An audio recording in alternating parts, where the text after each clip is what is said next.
आइएगा। कैसे है कही तो उपैया बता दी छठी मैया मीठे बांझिन के नाम, मीठे बांझिन के नाम। आइएगा।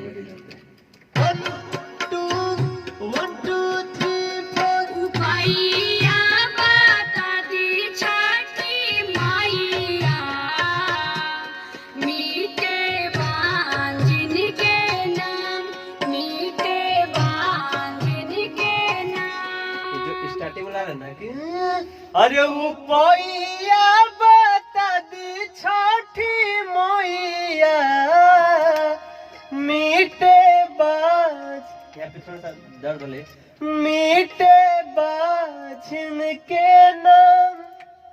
अब उपैया बोली, उपैया है ना, उपैया ना, उपैया। हाँ तो उपैया होता है, उपैया नहीं, थोड़ा नाक नहीं लगना चाहिए। उपैया आई क्लियर। उपैया बता दी छठी मैया मीठे बांझिन के नाम, मीठे आवाज चल रहा है, मीठे बाझिन के नाम। दादी छठी मैया मीठे बांझिन के नाम, मीठे बांझिन के नाम। ममता के सुनी लिया रजिया। ममता से फिर से, ममता मतलब आपका नाम ना, अपना नाम, अपना वाला नाम ममता ना, ममता मुंह वाला नहीं ना। नाम मीठे बांझिन के नाम, ममता के नाम, मीठे बांझिन के नाम। ममता के सुनी लिया रजिया। पूजन करब सुबह शाम, पूजन करब सुबह शाम। ममता से फिर से आवाज थोड़ा लग रहा है। बांझिन के नाम, ममता से मीठे बांझिन के नाम। ममता के सुनी लिया रजिया। आ में लग रहा है आवाज थोड़ा खखरा कर चुके ना। आवाज ऊपर आई। बांझिन के नाम, ममता के सुनी लिया रजिया।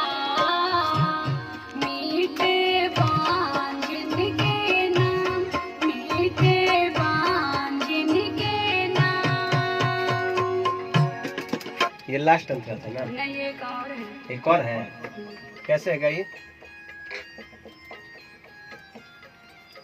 गाइए तो।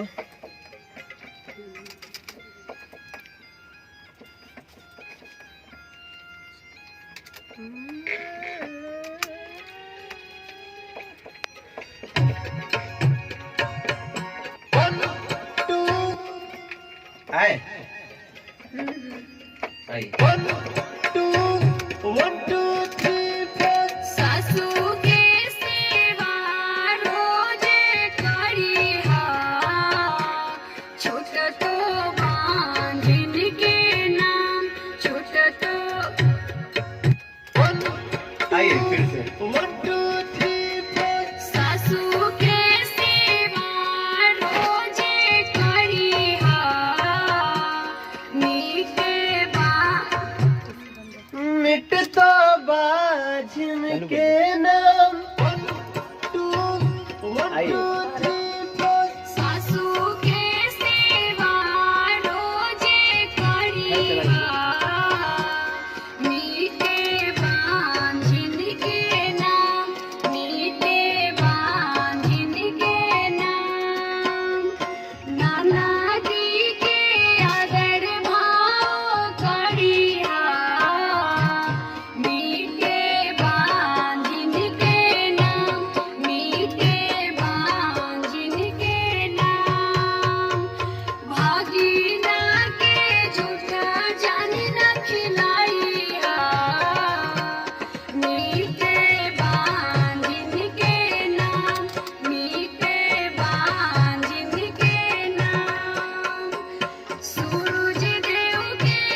ऊंची हो मंदिरिया, ओह पा झंडा फहरे, ओह पा झंडा फहरे। इसमें और लाइन नहीं ना है? नहीं, चलिए ठीक है, चलो हो गया, ठीक है। तो ये प्योर मतलब गांव घर में जो औरत लोग आती है ना छठ की, एकदम प्योर पारंपरिक जो होता है, मतलब इस गाने के अंदर सोचिए कि कितना फील है कि भाई आप छठ कर रही हैं लोग अपना दुख के लिए, लेकिन इसमें दुख में छठी माता कह रही है कि आप अपने सास का, ननद का, हस्बैंड का, सबका इज्जत करिए, आपका उसी से सारा दुख तकलीफ मिटेगा। तो ये बहुत ही एक जो छठ हमारा बिहार का है वो बहुत इसीलिए रोचक है और हर किसी के दिल में बसता है। तो ऐसे ही प्यार बनाए रखे धुन म्यूजिक पर। बहुत बहुत धन्यवाद।